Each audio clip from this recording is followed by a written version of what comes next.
E a passagem para a qual eu gostaria de chamar a sua atenção nesta manhã se encontra no livro de Atos, no capítulo 2, versículo 44. Atos, capítulo 2, versículo 44. Estas palavras: e todos os que criam estavam juntos e tinham tudo em comum. E o título do nosso estudo nesta manhã é O que é a Igreja?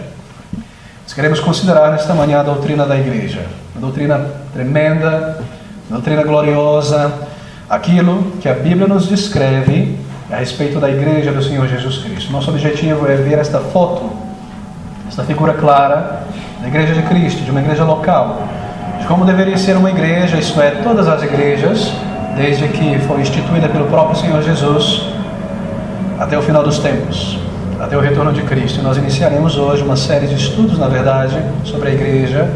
Queremos ver essas facetas da Igreja de Cristo. Algo maravilhoso, algo que nos permite ter uma clareza real neste mundo sobre como deve ser a igreja. E tendo, se eu posso utilizar essa expressão, esta foto, esta figura em nossas mãos, nós podemos então comparar com aquilo que nós vemos em nossa volta e percebemos se aquilo que é chamado de igreja em nossos dias, em toda parte, é realmente aquilo que nós vemos nas páginas da Escritura. Bem, nós desejamos, estamos próximos, Senhor permitindo, de nos organizar na Missão São Paulo como igreja local instituída. Eu creio que este é um momento propício de iniciarmos esse tema, que engendrará o próximo tema das diretrizes da igreja, em torno de que a igreja local deve viver. As diretrizes do próprio apóstolo Paulo, dada a Timóteo, a Tito, que eram proto-pastores, representantes de todos os pastores até o fim dos séculos, aos presbíteros de Éfeso, sobre a igreja local, em torno de que a igreja deve viver. Quando uma igreja é estabelecida em qualquer parte do mundo, em qualquer cultura, como deve viver, como deve ser gerida, em torno de que essa igreja deve estar envolvida. Esse é o nosso próximo estudo, Senhor permitindo. Então lidaremos com outros aspectos. Queremos considerar o batismo e a ceia do Senhor. E aqui nós iniciamos. Começamos com essa pergunta: o que é a igreja? E primeiramente, a igreja é um grupo local de pessoas reunidas.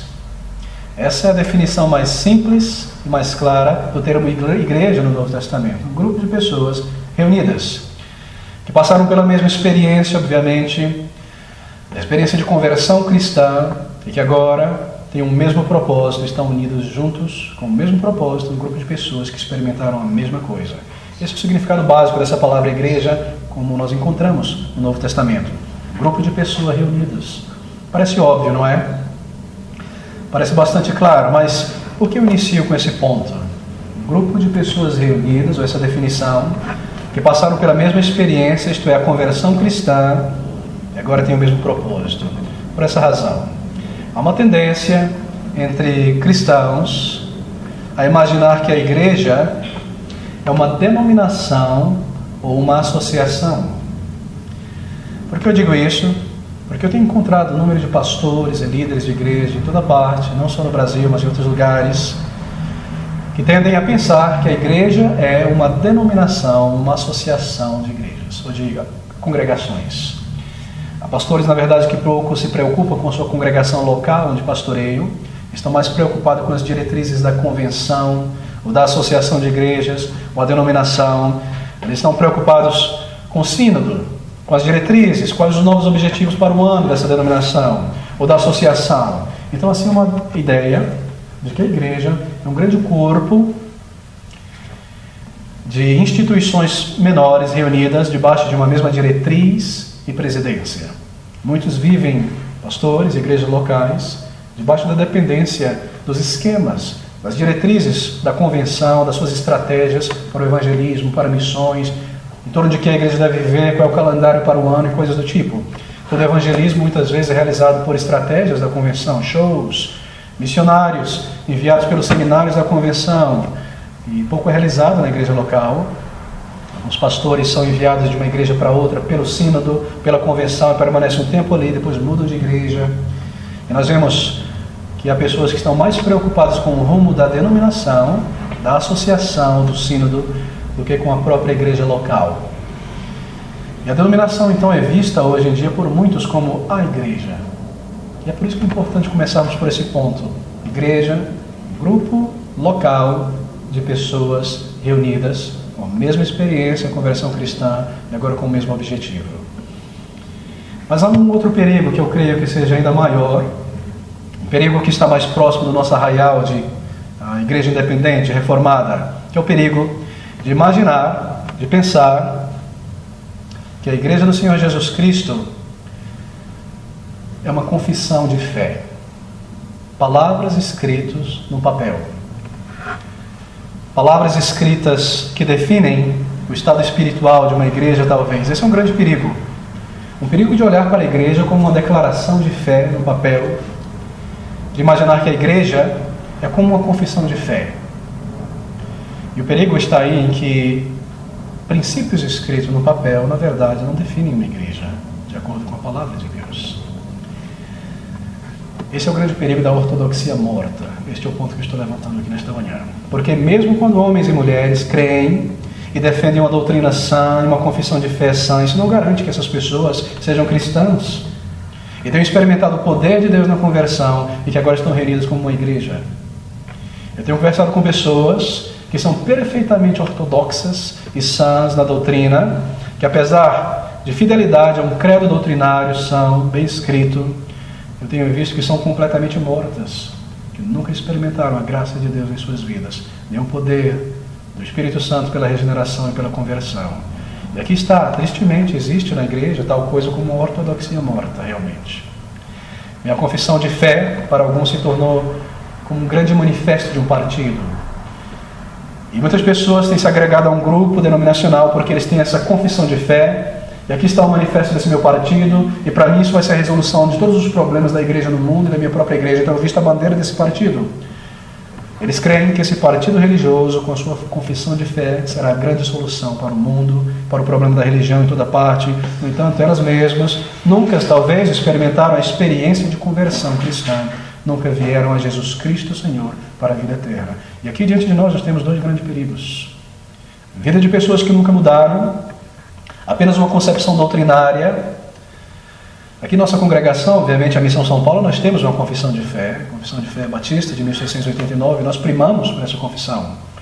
Mas ela é apenas um auxílio no meio de controvérsias, onde nós podemos nos voltar a ela e ver aquilo que a Igreja de Cristo tem crido por séculos. Um resumo, nada mais do que um meio de edificação, uma coletânea resumida daquilo que a Bíblia ensina em certas doutrinas, nada mais do que uma cartografia teológica, a Bíblia mapeada para nós. Isso é uma pequena confissão de fé.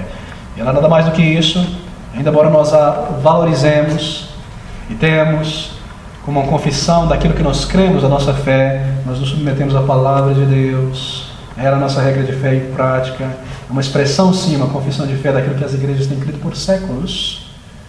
Mas nós não tomamos isso. Confissão de fé batista de 1689, ou de Westminster, como uma definição de uma igreja. Uma igreja não é uma confissão de fé. Uma igreja não é uma denominação. E aí o perigo está. Porque uma congregação pode ter uma confissão de fé excelente, mas cobrindo uma ortodoxia morta. Não há vida, talvez, ali. E as pessoas ali podem ter uma crença legítima, conhecerem muito da doutrina da fé, uma fé ortodoxa realmente, porém negam a fé em seu viver e não têm conhecimento experimental dela, porque percebem que a confissão de fé não tem nenhum valor em suas vidas diárias, na hora da necessidade, na hora da luta contra o pecado. O que eu vou fazer com uma confissão de fé na hora que o pecado me tentar e houver decisões de serem tomadas, se eu nunca experimentei o poder de Deus em minha vida? E o Espírito Santo não está em mim, eu não compreendo coisas espirituais. Aqui está, um partido político para muitos. Uma igreja não é uma confissão de fé. Uma igreja não é uma denominação. E é por isso que nós iniciamos com essa definição simples de igreja. Um grupo local de pessoas reunidas que passaram pela mesma experiência, a conversão cristã, e agora unidas umas às outras, atadas umas às outras, vivem para o mesmo propósito para o qual foram salvas. Nós iniciamos aqui então para vermos essa figura da igreja na Bíblia. Eu mencionei sobre denominações.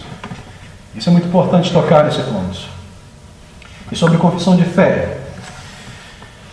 Em Apocalipse capítulo 3, e se você abrir comigo, esse é o nosso primeiro texto, rapidamente, brevemente. Versículo 1, nós temos essas palavras. Apocalipse 3, versículo 1. Ao anjo da igreja que está em Sardes escreve: Isto diz o que tem os 7 Espíritos de Deus e as 7 estrelas. Conheço as tuas obras, que tem nome de que vives, mas está morto. Percebe aqui? Um título de uma igreja denominacional, uma placa na porta, pertencer a um grupo, uma associação, um sínodo, não garante um grupo de pessoas serem uma igreja. Aqui está um indivíduo que tem um título, uma igreja, supostamente um grupo de pessoas que tem um título de igreja, mas Cristo Jesus, que fala aqui, está dizendo que estás morta. Se você voltar ao capítulo 2, ao versículo 5 de Apocalipse mesmo, você ouve essas palavras: lembra-te, pois, de onde caíste, e arrepende-te, e pratica as primeiras obras, quando não brevemente a te virei, e tirarei do seu lugar o teu castiçal, se não te arrependeres. O castiçal, o candelabro, é uma representação do status de uma congregação como verdadeira igreja.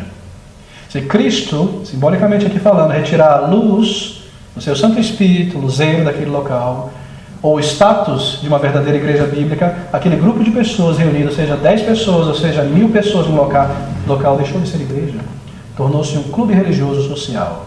E aqui está o grande perigo. Nós voltamos a afirmar deste ponto, que uma igreja não é uma denominação, uma igreja não é uma confissão de fé. Isso é muito importante. Talvez sejam vistas pelo mundo, muitas vezes, por manterem o nome de denominação, de igreja, continuam a abrir as suas portas aos domingos para entretenimento religioso, mas não são uma igreja, de acordo com a palavra de Deus. Já de muito perderam seu status espiritual por causa da desobediência. Arrepende-te, a palavra de Deus diz, por causa do pecado, por causa do mundanismo que entrou na sua adoração, no seu governo, na vida das pessoas, onde a maioria talvez não seja convertida, mantida por laços, por canos denominacionais que infiltra vida e diretrizes e propósitos anuais e projetos para manter tais igrejas. Queridos, a sabedoria de Deus é muito grande. O princípio bíblico, nós veremos isso em um minuto, para a igreja, que cada igreja deve ser uma igreja local e independente de associações ou convenções ou presidência ou coisa do tipo. Porque se uma igreja se afastar do propósito bíblico para o qual ela foi criada, das diretrizes bíblicas, e o seu castiçal, candelabro, status de igreja foi retirado, então ela naturalmente morre e fecha as portas sem contaminar outras. Mas quando ela está ligada em associações, a tendência é que Satanás se infiltra pelas cabeças, pelos líderes de tais associações, denominações e sínodos, e o erro e o pecado é espalhado por tantas e tantas igrejas que perdem o seu status de igreja aos olhos de Cristo, mas são mantidas ali abertas pelos canais das denominações. Você percebe a sabedoria de Deus? Então nós iniciamos mais uma vez por este ponto. Uma igreja não é uma denominação, uma igreja não é uma confissão de fé também. O perigo da ortodoxia morta, o perigo de parecer estar vivo com tantos projetos e afazeres, porém distante daquilo, da representação bíblica de uma verdadeira igreja. E nós começamos aqui, um grupo de pessoas separadas, então reunidas. Quem são essas pessoas? Quem é este grupo reunido? O que elas experimentaram? O que os caracterizam? O que os diferem de outro grupo qualquer reunido para um outro propósito? Bem, nós estamos aqui concentrados na igreja. E o nosso objetivo é olhar a igreja do Senhor Jesus Cristo na Bíblia, essas pessoas, essa congregação local, esta assembleia, esta reunião de pessoas, a igreja. O que é de singular neste grupo? O que o difere de outros grupos? O que o torna característico neste mundo? Essa é a nossa pergunta. O que o difere, como elas são, como elas se comportam? Bem, eu quero destacar duas coisas para responder essa pergunta. A primeira delas é que é um grupo de pessoas separados. Esta é a igreja. Separados? A igreja constitui um grupo de pessoas que foram separadas do mundo. Elas estão aqui no mundo, seus pés estão trilhando nesta terra, vivem no mundo com as demais pessoas, são cidadãos de determinados países, têm elementos culturais como a língua e outros elementos de uma cultura, mas não pertencem mais a este mundo. Foram separadas, tiradas da cultura pecadora, manchada, de um mundo que jaz no maligno, separadas do convívio com as obras das trevas, separadas da vida do mundo, ou na linguagem gloriosa de Paulo. Se você abrir comigo, em Colossenses, a ideia da separação tão clara, tão maravilhosa nessas palavras de Paulo.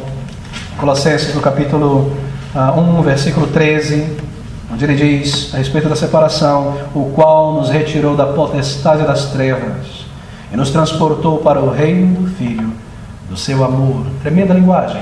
Gloriosas palavras, separadas, arrancadas, libertos do príncipe das trevas e agora reunidos juntos com propósito. Pedro usa a mesma linguagem gloriosa. 1 Pedro capítulo 2, versículo 9 e versículo 10. Mas vós sois a geração eleita, o sacerdócio real, a nação santa, o povo adquirido, para que anuncieis as virtudes daquele que vos chamou das trevas para a sua maravilhosa luz. Ouça, vós que em outro tempo não erais povo, mas agora sois povo de Deus, que não tinhas alcançado misericórdia, mas agora sois alcançado. Aqui está, antes ou depois, antes eres, agora sois, diferença tremenda, separados, transformados, reunidos, não mais pertencentes a este mundo, andando com as pessoas nos ônibus, trabalhando nas mesmas empresas, mas filhos de um outro reino, não mais pertencentes a este mundo, separados. E essa é a primeira característica de uma igreja. Um grupo de pessoas separados do mundo ou do pecado para Deus. O versículo 11, 1 Pedro, capítulo 2, acabamos de ler o versículo 10, versículo 11. Amados, peço-vos como a peregrinos e forasteiros neste mundo, andando aqui, mas em direção a outra cidade celestial, cidadãos de um outro mundo, embaixadores de um outro mundo neste mundo, não mais pertencentes aqui, com a missão, com o propósito, com o linguajar, com a característica, com um novo objetivo, uma nova alegria, uma nova paz, pessoas de uma outra natureza. É por isso que as pessoas nos veem às vezes neste mundo como aliens, como estranhos, que não fazem parte disso e daquilo, e não se envolvem naquilo. Mas você era assim, o que aconteceu com você? Separado, transformado, uma obra de regeneração na vida.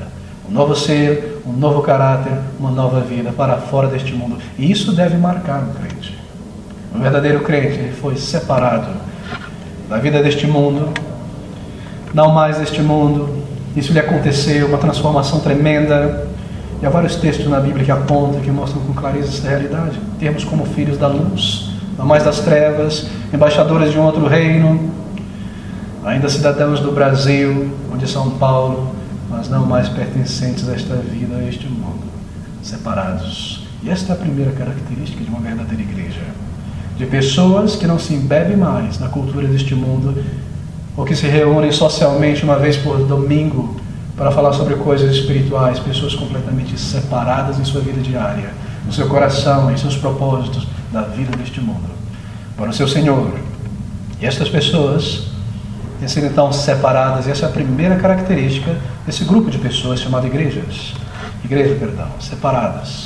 Separadas do amor pelo pecado, separadas de uma vida vazia e inócua atrás de bens e de prazeres passageiros, de gastar o seu tempo, os seus dias, a sua inteligência, as suas afeições para o aqui e para agora, para o conforto que um dia será destruído completamente. Separados disso também, da avareza e da cobiça, às vezes separados de amigos antigos e de colegas, por ter uma nova mente. Não que nós desejamos nos separar da sua presença, da proximidade deles, mas um novo coração, uma nova intenção, uma nova inclinação nos aparta naturalmente.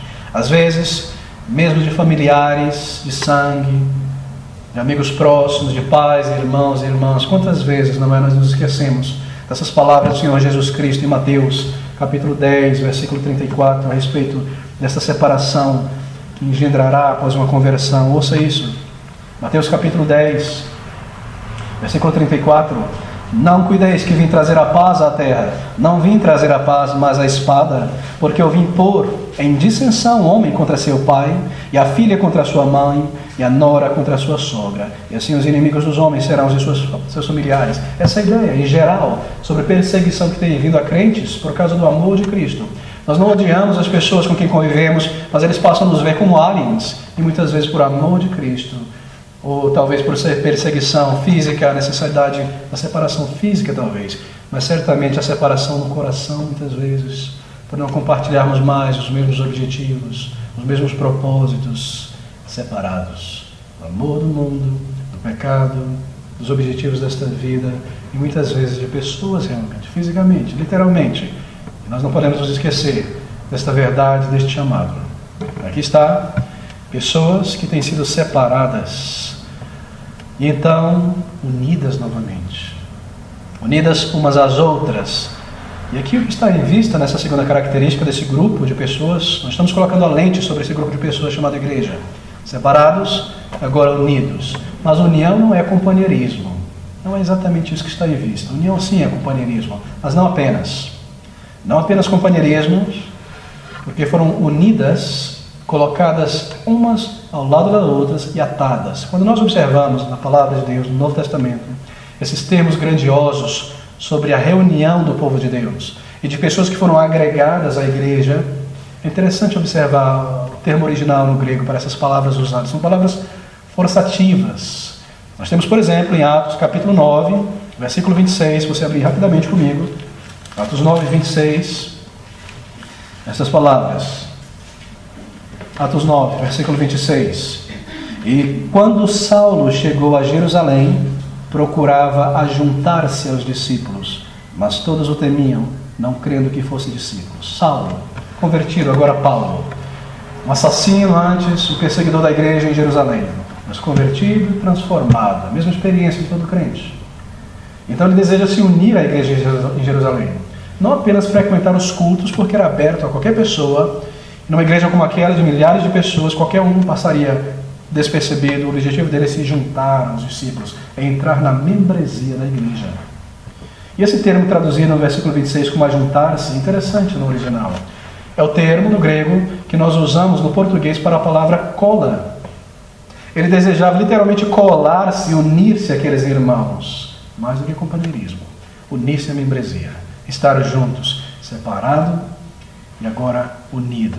E há tantos outros termos que trazem essa força de unidade, de estar junto, amarrado, atado. Não companheirismo, uma vez por semana, um e-mail, uma vez por mês, juntos, com o mesmo propósito, com o mesmo objetivo, servindo, compartilhando juntos. Unidade está em vista, algo muito mais forte do que o companheirismo. Aqueles crentes no livro de Atos, no capítulo 2, eles foram agregados à igreja do Senhor Jesus Cristo. Agregados, unidos, enxertados ali. Você abre comigo no capítulo 2, no mesmo livro de Atos, versículo 42, nosso texto para essa manhã. As palavras, e perseveravam na doutrina, versículo 42, dos apóstolos, a doutrina dos apóstolos, e na comunhão, e no partir do pão, e nas orações. Perseveravam, se mantinham juntos. O texto anterior nos diz que a cada dia o Senhor agregava, 47, segunda parte, todos os dias acrescentava o Senhor à igreja aqueles que se haviam de salvar. Acrescentava. Não como uma coleção de objetivos separados, de objetos separados numa prateleira, mas juntos, em uma unidade, em um grupo. E esses são os termos que nós vemos no Novo Testamento a respeito desta união deste grupo de pessoas. Pessoas que foram unidas, separadas, e então reunidas com o mesmo propósito. É interessante também vermos esta verdade da união, da unidade, naquelas grandes metáforas da igreja do Senhor Jesus Cristo. Há pelo menos 7 dessas metáforas no Novo Testamento. Há mais no Antigo Testamento, mas eu quero destacar no Novo Testamento 3 delas. Há, primeiramente, uma ilustração da metáfora de um prédio. No Novo Testamento nós encontramos a metáfora da igreja como uma família, como um edifício em construção, como um corpo. A igreja como o lar de uma família unida. A igreja como uma videira. A igreja como um rebanho de ovelhas, a igreja como uma noiva, ou como um sacerdócio real. E cada uma dessas figuras ou metáforas fala sobre algo da igreja. A pureza da igreja, a beleza da igreja, a noiva, a unidade da igreja, a família, o corpo, a organicidade da igreja, um corpo vivo, não de partes separadas. Eu quero destacar 3 dessas. Começamos pela analogia, ou a metáfora do prédio.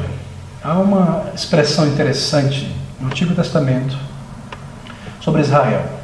E você deve se lembrar que Israel é sempre 2 coisas no Antigo Testamento. Israel é uma figura da igreja, mas Israel também era um Estado-nação. Então, se você manter isso em mente, você não vai ter dificuldade depois em outros textos. Mas há uma figura do que se refere à igreja no livro de 1 Reis, capítulo 2, versículo 21, a respeito da metáfora do templo, a congregação do povo de Deus.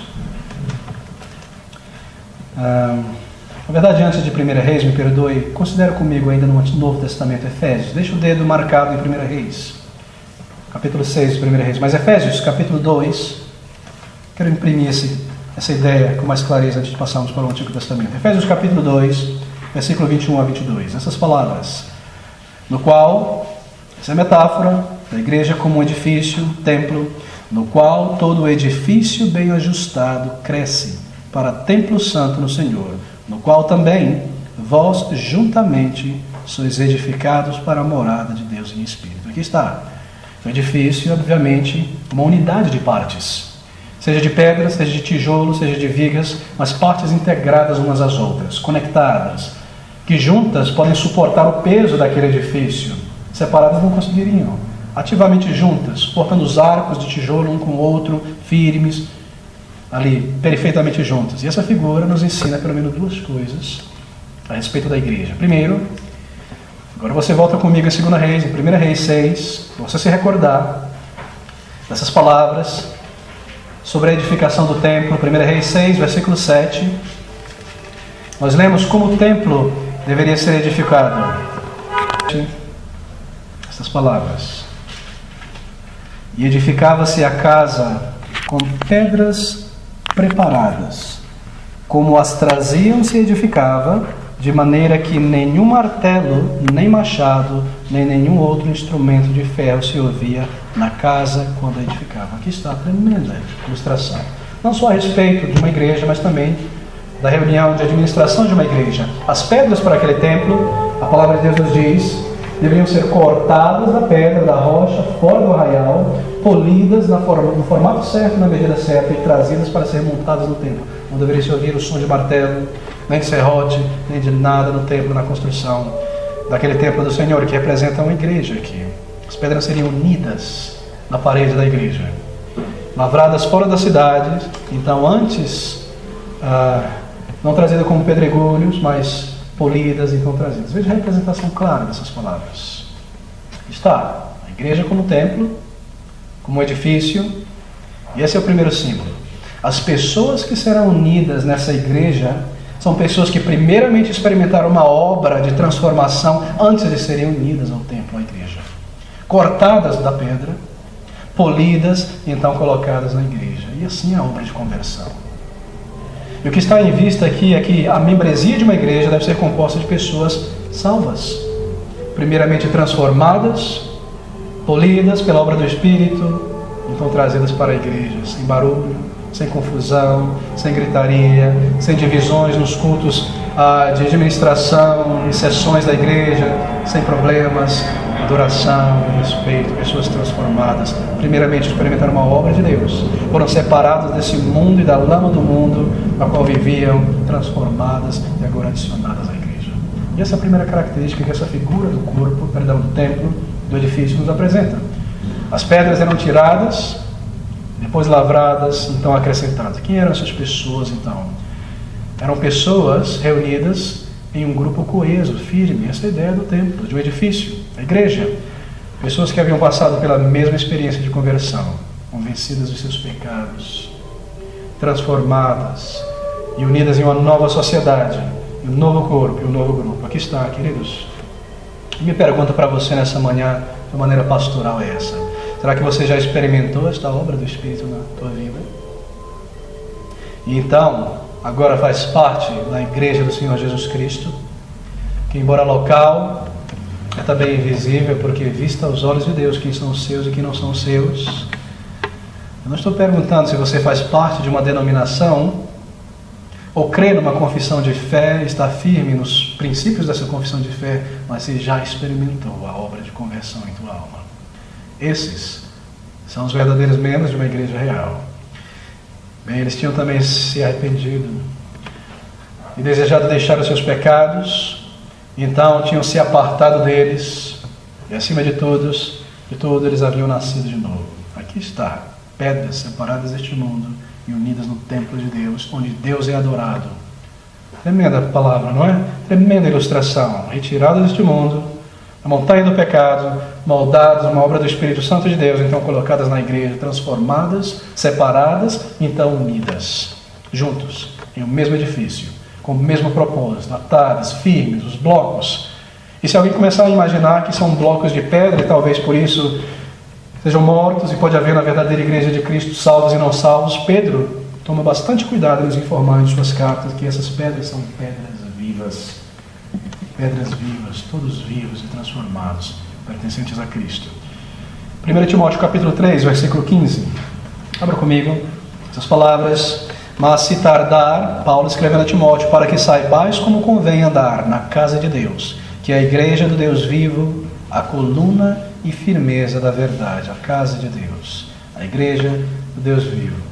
Uma casa, um edifício, possui uma base. Esta base, a base da igreja, sobre a qual ela existe, é Cristo, certamente. Nenhum outro, não boas obras, não os méritos, Cristo Jesus. Um edifício, em si o templo, a igreja possui fundações. E a fundação da igreja de Cristo são essas grandes colunas chamadas doutrina dos apóstolos. Mas essa doutrina não é deles mesmos, é de Cristo. Eles passam, entregam às igrejas aquilo que eles receberam do Senhor. Paulo nos diz em 1 Coríntios 11, 23, o que eu recebi do Senhor, que também vos entreguei. Não só sobre a ceia, mas sobre tantas coisas. Uma fundação, colunas, cada parte, cada crente envolvido, não é um edifício, um templo para a glória de Deus, para a sua adoração. A igreja não é verdade, não é a verdade, nós aprendemos esse versículo. Veja, para se tardar, para que saibais como convém andar na casa de Deus, que é a igreja de Deus viva, a coluna e a firmeza da verdade. Muito importante destacar isso, a igreja não é a verdade. A Bíblia é a verdade, a tua palavra é a verdade. E aqui o grande erro do catolicismo romano e de outros de dizerem que a igreja é a verdade, o que ela estabelece, impõe, é a verdade e deve ser seguida. De outra maneira, a condenação. E essa condenação tem sido imposta por tantas inquisições e torturas ao longo dos séculos. Mas ouça, a igreja do Deus vivo, a coluna e firmeza da verdade. A verdade é a Bíblia, e a igreja é esta coluna, este altar onde a verdade é colocada, e ela expõe a verdade, a Bíblia, para o mundo inteiro. A coluna não é a verdade, a Bíblia é a verdade. Então nós somos essa coluna, essa firmeza, esse baluarte que mostra a verdade para o mundo inteiro, proclamando o Evangelho, proclamando as doutrinas da graça. E nós estamos nele e a palavra de Deus está em nós. Percebe a diferença? Muito importante. Aqui está então, membros em um mesmo templo, em um mesmo edifício, suportando uns aos outros, unidos para esse propósito de dar firmeza à igreja, de servir e de crescermos juntos, porque a igreja está sendo edificada e se expandindo, e nós lemos a respeito disso, e seria assim, unidos, separados do mundo. A primeira característica desse grupo de pessoas, então, unidos. Há uma outra metáfora da igreja, que é o corpo.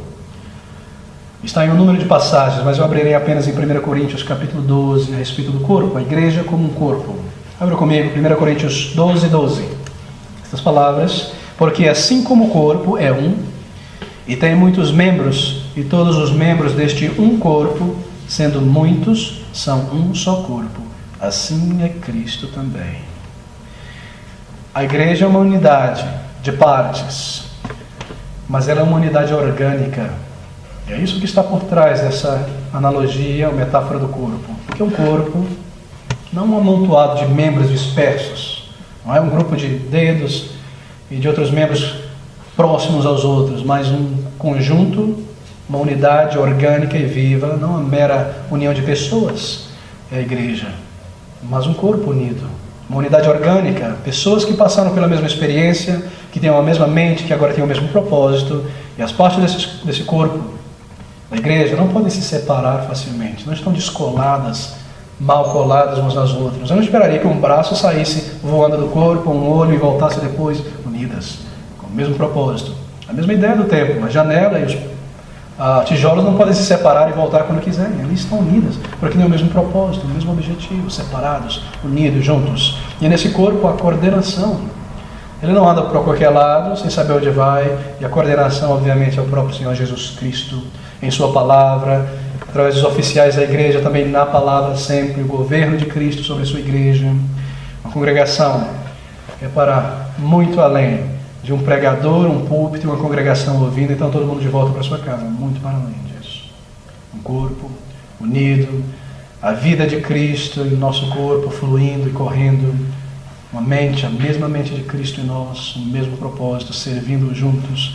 A cabeça desse corpo é Jesus Cristo, somente e ninguém mais. Nenhum sínodo, nenhum presidente, nenhuma associação, nenhum papa, nenhum bispo, nem qualquer coisa do tipo, nem presidente regional.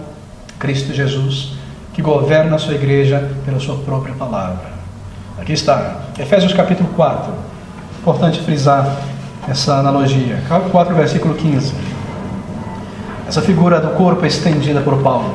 Antes, seguindo a verdade em amor, cresçamos em tudo naquele que é a cabeça, Cristo, do qual todo o corpo, bem ajustado e ligado pelo auxílio de todas as juntas, segundo a justa operação de cada parte, veja, faz o seu aumento, o aumento do corpo, para a sua edificação, segundo a operação de cada parte.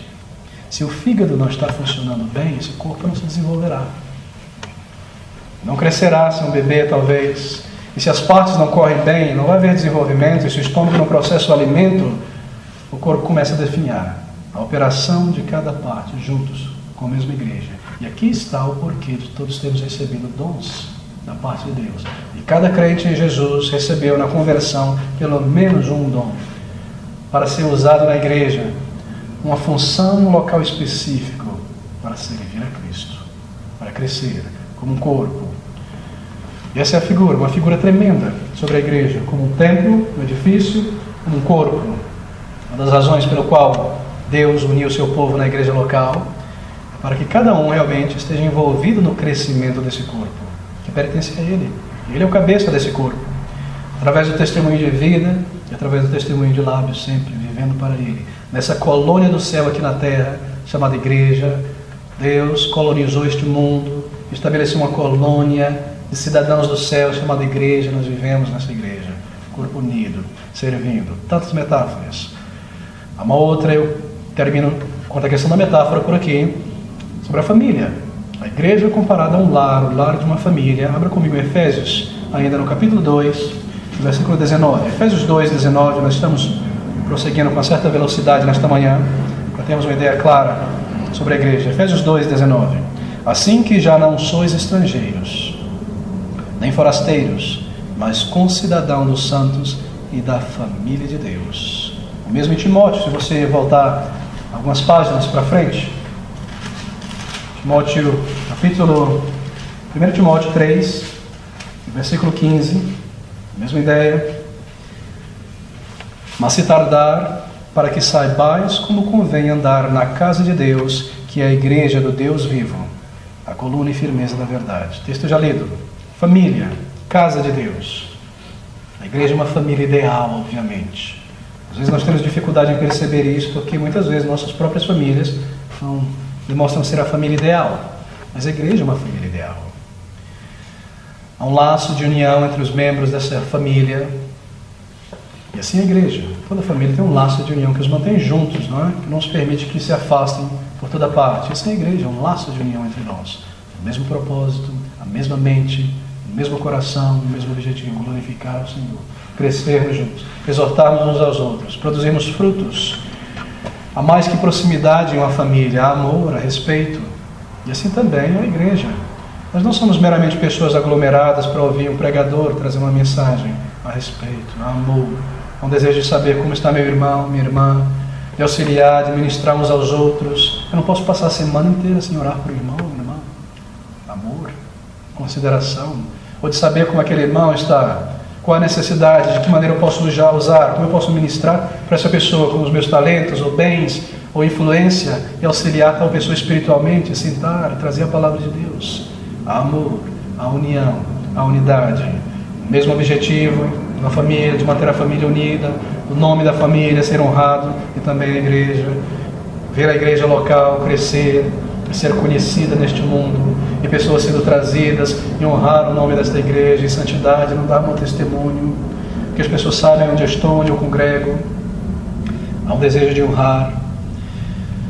Há formações diferentes de uma família, cada um com uma mentalidade diferente, filhos dos mesmos pais e mães, crescendo no mesmo lugar, mas mentalidades diferentes. Tremendo perceber isso, não é? A diferença entre irmãos, às vezes, de formação. E assim a igreja. Nós não somos ervilhas no mesmo vidro, todos iguaizinhos, ideias diferentes às vezes, sim, de formações diferentes, gostos diferentes, mas agora unidos, com a mesma mente, o mesmo propósito, o mesmo desejo, submetido e deixando de lado nosso ego, as nossas inclinações carnais, com o mesmo propósito. Uma família. E numa família, às vezes, você faz coisa pelo teu irmão, pelo teu pai, que você não faria para qualquer pessoa. No trabalho, na escola, não é? Você exerce uma paciência quadriplicada, um amor maior, e um interesse maior, Você não se sentaria na mesa quando a família se reúne todos os dias e o filho não estivesse ali, o marido não estivesse ali, sem preocupar, comer, se fosse dormir, tudo bem, não aparece um mês, uma semana. Da mesma forma a igreja.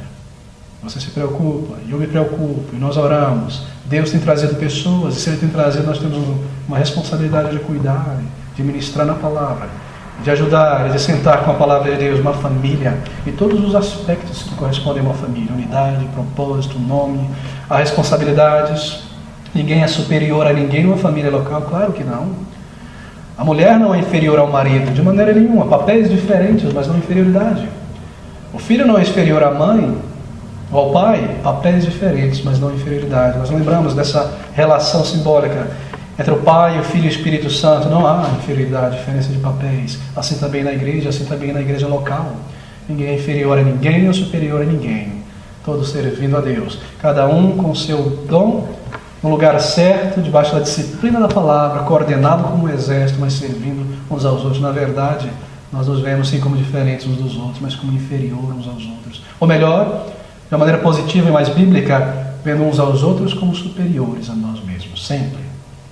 Cultivamos isso em nossa mente, honrando, não desprezando em nossa mente, em nosso coração, a postura do irmão, a sua capacidade, ou seus erros e falhas, sempre honrando, sempre limpando o nosso coração de toda a flecha do maligno contra o irmão que divide uma família, que divide uma igreja, que divide uma família.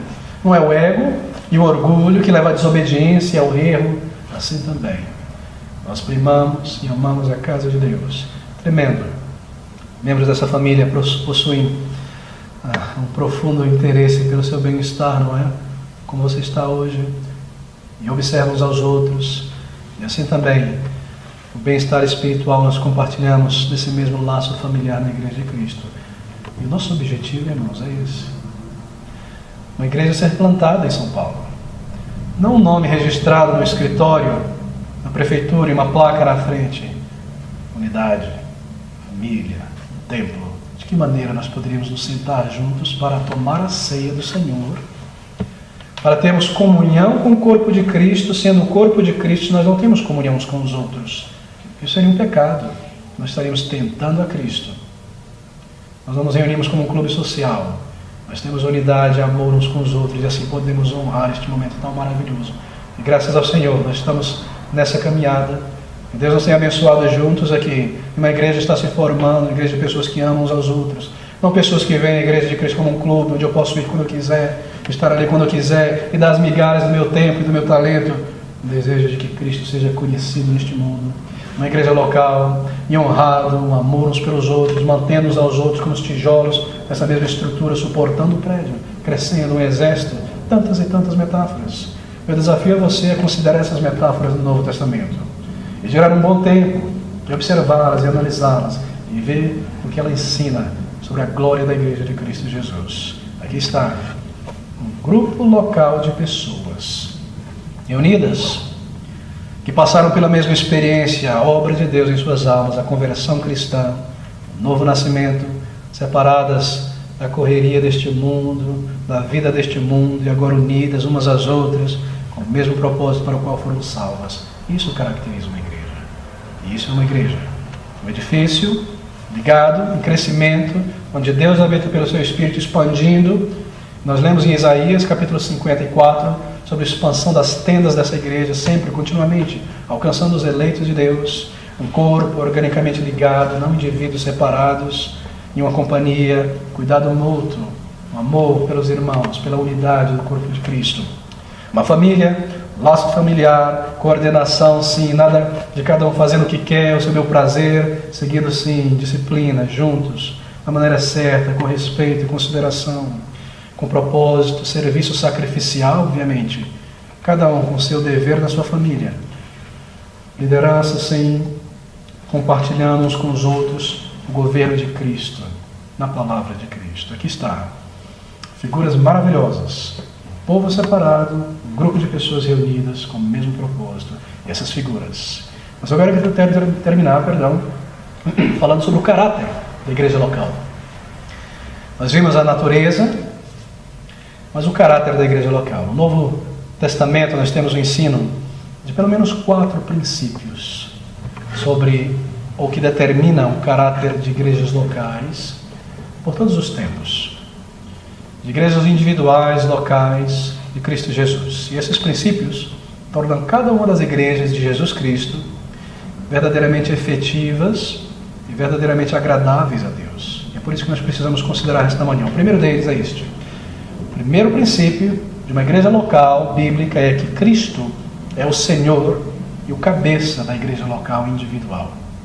Cada congregação, sendo inteiramente independente da outra e autônoma, não se sujeitando a qualquer corpo denominacional ou hierarquia de autoridade denominacional. Esse é o primeiro princípio, a independência de uma igreja local. Sim, temos confraternização e comunhão com outras igrejas de mesma fé e prática, que talvez se baseiam na mesma confissão e vivem isso, mas independentes. E o segundo princípio é esse: somente crentes convertidos, nascidos de novo, que experimentaram a obra de Deus em suas vidas, e nós podemos observar esses frutos de um novo nascimento, devem ser admitidos para dentro da igreja local, para a membresia, perceba? De uma congregação local. E esse é o princípio da membresia regenerada somente. Igreja aberta a todas as pessoas, para virem ouvir o Evangelho, aprender as doutrinas da graça. Mas membresia, apenas pessoas regeneradas. Uma igreja santa, separada. Nós veremos os textos que dão base nisso. O terceiro princípio é esse: cada membro em particular deve sinceramente e totalmente estar dedicado à comunhão e ao serviço na igreja local. Esse é um princípio que está nas páginas do Novo Testamento e do Antigo Testamento também. O quarto princípio é esse: que cada igreja individual, vivendo em verdadeira obediência ao Senhor Jesus Cristo, que é o cabeça, deve experimentar crescimento como um sinal de vida espiritual. O crescimento é algo natural. Esse crescimento, no entanto, ele está de acordo com o cronograma de Deus. Porque nós aprendemos que é o tempo de plantar, é o tempo de regar, e o tempo de Deus de dar o crescimento. Bem, o primeiro princípio, então, é este: a respeito da independência de cada igreja local. Isso significa que cada igreja local, bíblica, deve ser autônoma, não estando debaixo do governo de qualquer instituição eclesiástica. Não há tal igreja como aqui está a igreja sede, e aqui as demais igrejas conectadas completamente, sendo dirigidas pela presidência de tal igreja. Nós não encontramos isso na Bíblia. Ou em sínodos, ou em convenções, ou em associações locais, independentes, debaixo do senhorio de Cristo, responsáveis, devendo prestar contas a Cristo, conduzidas pela palavra de Deus, com o governo bíblico, presbíteros e diáconos. Aqui está. Esse é o ensino da palavra de Deus. Obviamente, uma exceção temporária a esse princípio, quando há o caso de uma congregação sendo estabelecida por uma igreja já estabelecida, até que ela consiga andar com suas próprias pernas. Então, esse cordão umbilical, se posso colocar assim, cortado. Essa é uma exceção provisória e não permanente. Ela deveria estar sempre debaixo do governo direto de Cristo Jesus, e responsável às leis de Cristo. E tristemente, como eu mencionei no início, esses esquemas de cooperação entre igrejas muitas vezes engendram formações de denominações e associações, sínodos, que centralizam o governo de muitas igrejas nas mãos de algumas pessoas. E foi assim que o cristianismo, ou parte dele, no século IV, parte dele, se tornou aquilo que hoje é o monstro chamado catolicismo romano. Com esta unidade, quando começaram a impor sobre aquela igreja visível a estrutura do Império Romano, e se há aqui o César, o grande rei, então nós vamos ter o pai dos pais, Patrus Patrons, Papa. Se há pretorianos, se há senadores, nós vamos ter bispos, arcebispos. Se há riqueza, se há vestimentas, se há grandes prédios, vamos ter liturgias e vamos ter vestimentos, impondo e trazendo o modelo do mundo, todos debaixo de uma mesma orientação, a igreja de Roma, e daí a idolatria entrando no cristianismo por meio do catolicismo romano. Nós vemos isso ao longo dos séculos. E o grande perigo, e a sabedoria de Deus diante de tudo isso, onde igrejas locais, responsáveis a eles, ao se afastarem da pureza da verdade, naturalmente fecham as portas, visivelmente como igrejas locais, mas não contaminam outras. Aqui está então a sabedoria de Cristo. E tentarmos nos reunir continuamente em associações ou convenções, como muitos tendem, na verdade é uma negligência do ensino bíblico. É interessante observar isso. Uma nova igreja, talvez uma igreja reformada no país, um grupo de pequenas igrejas, daqui a pouco eles querem estar juntos e você espera 30, 40 anos, você percebe que aquela igreja se corrompeu pelos canais da denominação. E essa é a realidade da Convenção Batista Londrina, que já há de mais de um século se tornou liberal e se afastou da palavra e da pureza de Deus, onde presidentes de convenção chegam a negar a deidade do Senhor Jesus Cristo. Tremendo, não é? Esse foi o caso da igreja anglicana, já de muito tempo. E esse tem sido o caso de muitas convenções em nosso país, onde você vê pastores e líderes e métodos humanos, mundanos, sendo trazidos e contaminando igrejas locais, distantes pelo laço do denominacionalismo. A palavra de Deus é colocada de lado e a autoridade de Cristo, de sua palavra, é rejeitada. Aqui estamos. Toda a igreja local está vulnerável às investidas de Satanás. Mas se você está em uma denominação, a tendência e a força é ainda muito maior. Esse tem sido o caso, como eu mencionei, de muitas associações e denominações no Brasil. Em evidência para essa autonomia da igreja, muitas. Nós lemos, por exemplo, se você observar as cartas do Novo Testamento, você percebe que todas elas, as cartas de Paulo sobretudo, são dirigidas a igrejas locais. Você não percebe essas cartas sendo dirigidas a denominações. É dirigida a igrejas locais e aos seus pastores, ainda embora eram lidas em outras igrejas locais. Escrita de tal forma que não deixavam dúvida que foram escritas a igrejas individuais, locais, independentes. Cada um responsável diante de Deus. Você observa também que o Senhor Jesus Cristo nunca estabeleceu nenhuma organização unificada de igrejas locais.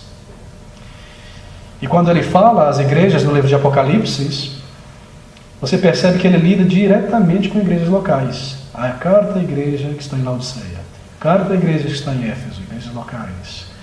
Em Atos capítulo 13, nós percebemos, na igreja de Antioquia, se você abrir comigo rapidamente, 13, versículo 1 ao versículo 2, uma ideia sobre a igreja local de Antioquia. E na igreja que estava em Antioquia, Atos 13, 1, havia alguns profetas e doutores, a saber, Barnabé, Simeão, chamado Níger, e Lúcio, Cirineu, Manaém, que fora criado com Herodes o tetrarca. E servindo eles ao Senhor, e jejuando, disse o Espírito Santo, apartai-me a Barnabé e a Saulo para a obra que os tenho chamado. E jejuando e orando, esses dois irmãos foram enviados como missionários. Perceba, a maioria dos apóstolos nesse período estava na igreja de Jerusalém.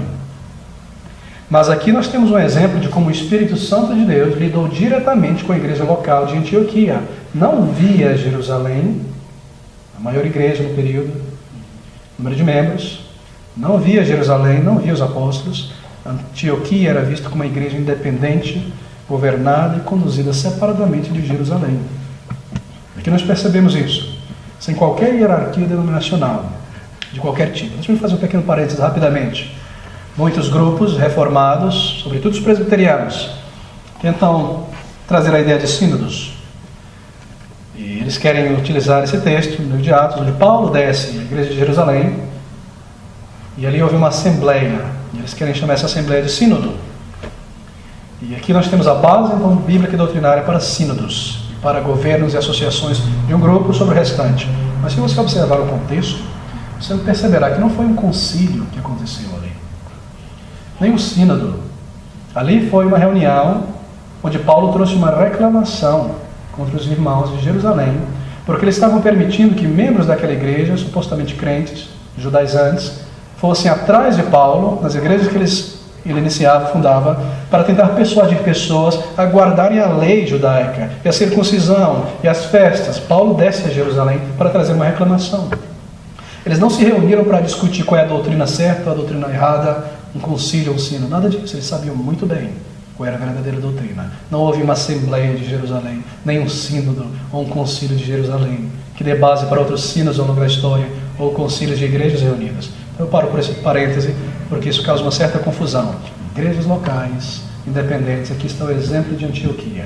Bem, você observa que o termo igreja, usado no Novo Testamento, usado 114 vezes, na verdade, e nenhuma vez é usado para descrever uma igreja nacional, sempre usado como referência a uma igreja local. Você não verá no Novo Testamento o termo igreja usado para qualificar um grupo de igrejas. Quando você percebe uma carta do apóstolo sendo escrito ao número de igrejas em certa região, você percebe que é utilizado no plural. Carta às igrejas de determinadas áreas, e não carta à igreja, denominação de uma determinada área.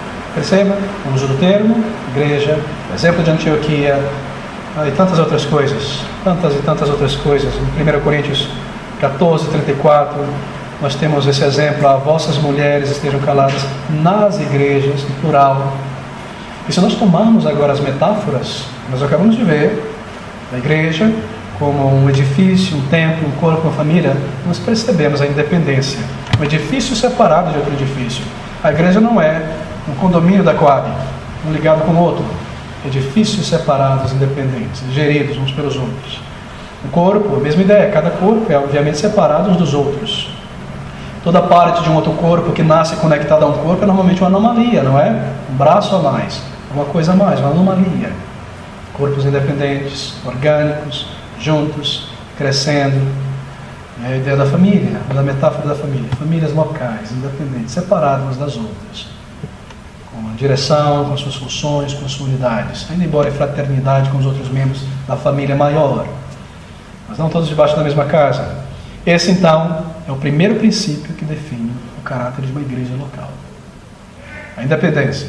E é muito importante nós termos isso. Nós estamos aqui tirando da palavra de Deus esta foto, esta figura sobre a igreja de Cristo, de modo a tê-la como clara em nossas mentes. Bem, nós corremos um pouco mais rápido agora. O segundo princípio que determina o caráter de uma igreja local, de igreja verdadeiramente bíblica, é que a membresia deve ser restrita a pessoas que possuem uma fé, uma profissão de fé crível, credível, verdadeiros frutos de conversão.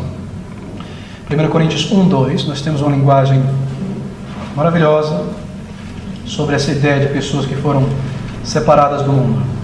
1 Coríntios, capítulo 1, versículo 2, ouça novamente: a igreja de Deus que está em Corinto, aos santificadas em Cristo Jesus, chamados santos, com todos os que em todo lugar invocam o nome do Senhor Jesus Cristo, Senhor dele e nosso.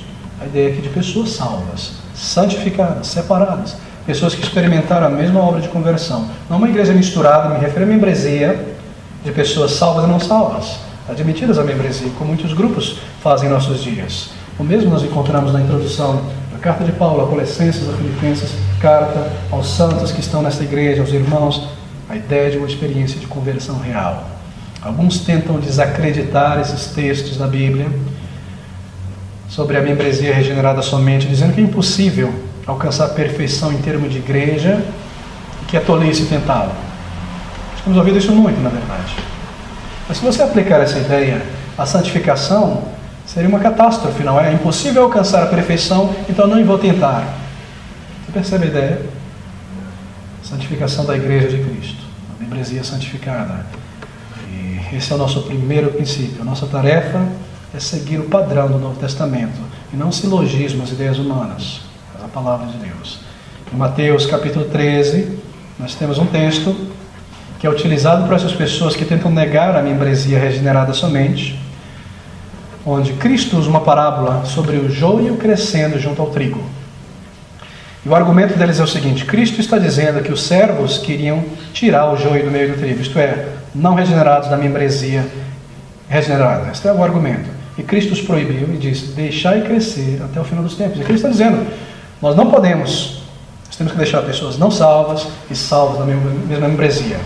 Elas são trazidas para a membresia da igreja, batizadas como bebê e crescem ali sem experimentar a conversão. Tudo bem, Cristo está nos proibindo uma atitude de cisma. Mas se você observar esse texto, no versículo 30 e o versículo 38, a pergunta a ser feita aqui é: o que é este campo dessa parábola de Mateus 13? Veja o versículo 24. Propôs-lhe outra parábola, dizendo: o reino do céu é semelhante a um homem que semeia a boa semente no seu campo. Veja o versículo 30 agora.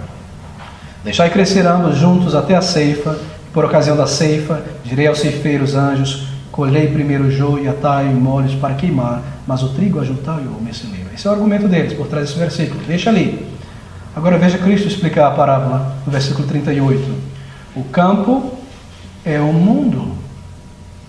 O campo não é a igreja. Você percebe? No mundo, Crentes e não crentes, salvos e não salvos, vão viver juntos até o final. Quando nós somos salvos, nós não somos imediatamente transliterados para o céu, nós permanecemos aqui até o dia que Cristo nos chamar. Ou quando uma pessoa peca, ela não é lançada no castigo e na condenação imediatamente. Vamos estar neste mundo até o final. Até o retorno de Cristo, aqueles de nós que irão antes. O campo não é a igreja. Crente, não crente, na mesma membresia, mas o mundo. Você percebe a falácia desse argumento? Então, o princípio aqui é este, para dissuadir qualquer dúvida. Igrejas onde a membresia deve ser constituída de pessoas que mostraram uma profissão de fé crível, frutos de verdadeira conversão. Assim nós não nos apressamos a receber uma pessoa na membresia antes de observarmos os frutos. A igreja deve ser mantida limpa, a figura da noiva, santificada para o Senhor. E tantas outras. E no domingo passado nós lidamos com a diferença entre crentes e não crentes, salvos e não salvos na igreja. Não é? A parábola das 10 virgens, todas ali no mesmo lugar, aqueles que tinham comprado azeite em Cristo, salvação e conversão, aqueles que tinham não comprado, mas estavam na mesma congregação.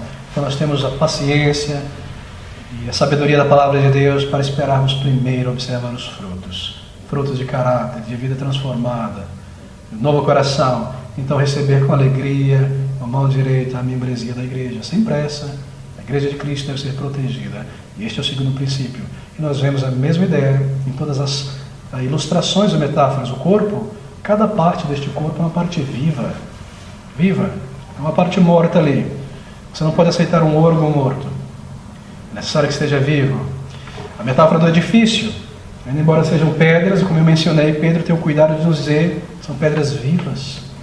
E a família também, todos os membros vivos e ativos e tantas outras parábolas ali. O Senhor tem decretado que somente crentes verdadeiros, conversos, deveriam fazer parte da membresia de uma igreja local, real. A igreja está aberta a todos e é um lugar onde as pessoas virão para ouvir o Evangelho. A fé é pregada pelo Evangelho para serem salvas e transformadas e unidas à membresia da igreja. Então, enquanto estamos aqui, recebemos a todos com amor, ministrando a todos, auxiliando a todos e buscando observar se Deus já os converteu ou se os está convertendo, se há frutos reais. Então, quando nós podemos ver esse testemunho de verdadeira fé, de transformação na vida, então recebidos com a mão direita para a membresia. E o terceiro princípio essencial que deveria determinar uma igreja local, o caráter dela, uma igreja bíblica real, é que os membros devem demonstrar uma somente, unidos em um mesmo propósito, unidos em doutrinas, aprendendo a palavra de Deus, zelosamente, trabalhando juntos para a edificação da igreja de Cristo Jesus, buscando crescer em amor. E esse é o princípio da dedicação total à comunhão e ao serviço cristão. Não é suficiente, alguns dizem talvez, será que não é suficiente que eu venha ao culto, que eu oferte, que eu seja cordial com as pessoas e viva a minha vida? Não, a Bíblia diz não. Unidade, metáfora da família. A igreja nunca foi designada, como eu disse, para ser um púlpito e um número de pessoas ouvintes, uma unidade.